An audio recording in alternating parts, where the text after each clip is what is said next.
Come on, buddy.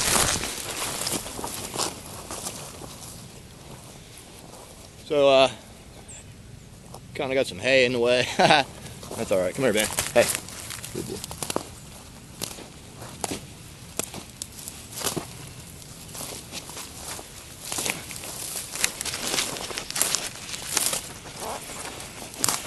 Come here.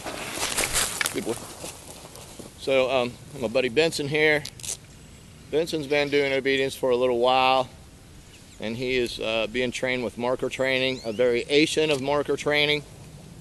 I take things and I put my own spin on it.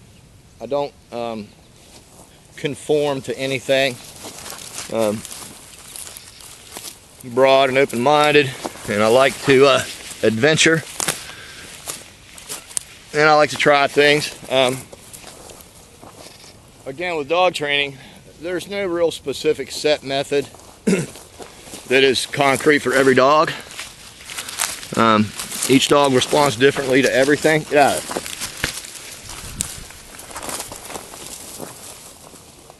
So Benson is pretty proficient. He's been with me for a little while. I had him young in life. Good boy. I had him young in life, and he's a good dog anyway. We've been working on his obedience commands, but I don't have to train him. If I just lead him, then I get a good dog, a well-behaved dog, by using animal nature, animal communications, and pack structure, and how that they would live in a normal pack. Because the pack, you know, the thing with that is that people are so confused about dominance because it's such a negative word, and everybody hates the word because, well, the popular people and the trend is to hate it. But there's a fact to it. They have a balance, they have a structure, they have a definitive leader, and that's just natural to them. It's instinctual. You can't remove instinct. You can't remove naturally born instinct. That would be like trying to put us underwater and let us live. You just can't change the fact that we have to breathe the air. We can't breathe underwater. You can't change that fact. We have to have mechanical devices and manipulate our breathing underwater to be able to stay underwater for long periods of time, because, well, our heritage is to breathe air, not to breathe oxygen in the water, and not to use water to survive with breath. So you got to look at things from a logical standpoint and from a rational standpoint. Dominance and alpha are words that are created by humans. They're not words that animals themselves would create. Down.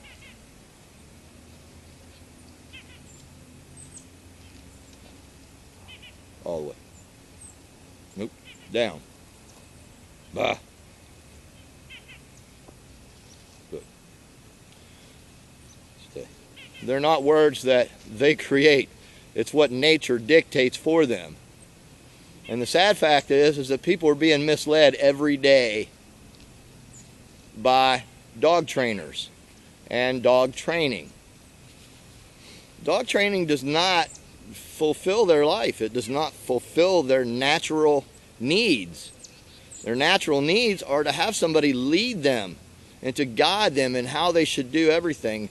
Because when we kidnap that 8-week-old puppy from its mother and commit a felony against nature, haha, you're right, then we are obligated to show them the rest of what their mother would show them.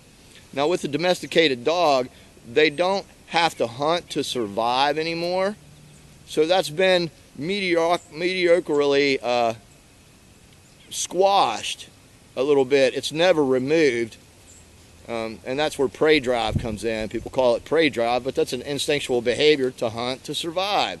And they chase things, another instinctual behavior. It's not, hey, get over here. It's not something that we put in them. It's something that nature put in them. So to dismiss all of that stuff, you're just fooling yourself, and you're following somebody who doesn't have your best interest at heart. Now, what I'm going to show you is dog training. This is not leadership. This is not, it's not dominance. It's because I want to have fun with him. He enjoys working, so this is part of the work we do. We walk. Benson walks off leash. He does great stuff. You know, he's still working on reactions with other dogs. He's great with them. He's just way too overexcited with them because in his previous family, that's how he was allowed to be, and that's what they taught him to be, because they don't understand that the excitement for dogs is no good. Hey, good boy. And to greet other dogs with excitement is detrimental to their being, because when you go up to a dog who is a little bit more dominant or who is a little bit afraid or whatever, and you go with too much excitement, too much force, just like when we do it, you know, we come in and we rape a dog by making strong eye contact with a strange dog and moving into that dog's space, even though that dog's going, please stop, don't oppress me anymore, don't push me anymore, please.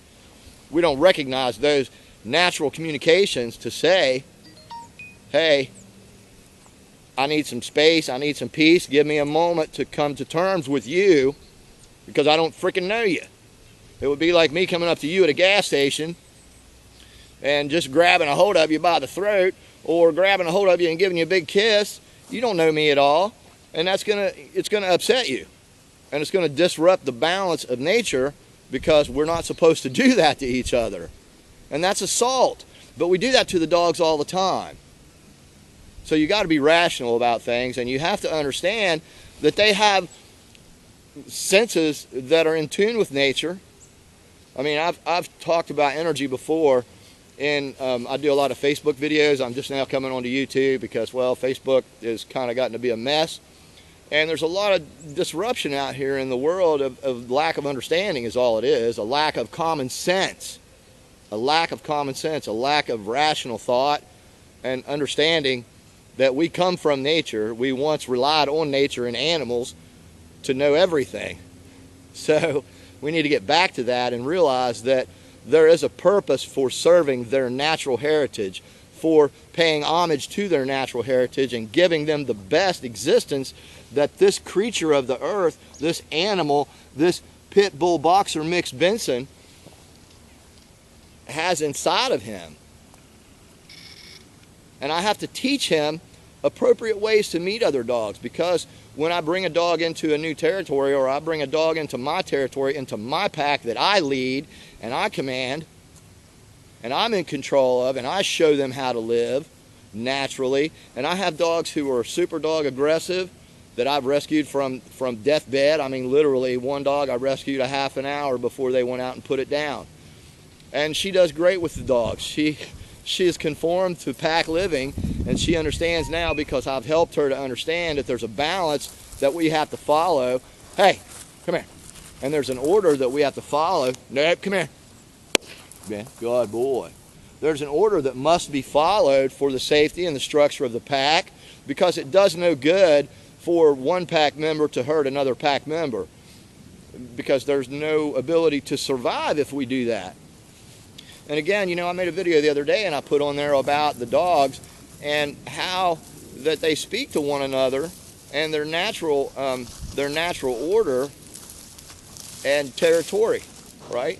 So when we have a dog and we don't lead the dog has to be in the lead, and the dog has claimed all of the territory. It has claimed everything as a possession of its own. Benson, here. It's claimed everything as a possession of its own. Then we bring another animal into that territory. Their natural heritage is to protect all of their species survival resources, you know, because resource guarding, Jesus Christ, that's what it's all about now. And people are actually calling guarding, protection guarding, resource guarding. I'm not a resource, I'm a pack member. I'm a pack member. Come here. Sit. Stay. And they view me as that. Whether I'm a higher or a lower ranking pack member is determined on my status and what I've done to set myself up as either a high ranking or a low ranking member of the pack. What benefit do I serve the pack? And they communicate these things in natural ways that we can't understand. Say, for example, a mother who has puppies in the natural world and in a wild world, a dog pack, a coyote pack, a hyena pack, a wolf pack, whatever kind of pack it is, they have these puppies and they spend a couple, 3 weeks with them, and they have to go back out and hunt because they are the supreme hunters. then they task a dog to stay back and babysit those puppies. How do they do that? Because they don't say, you babysit today, but somehow they communicate with one another that you are the lowest ranking member, you are not as valuable on the hunt, so you are going to stay back and guard the puppies. You are going to guard the pack so our species stays strong and survive.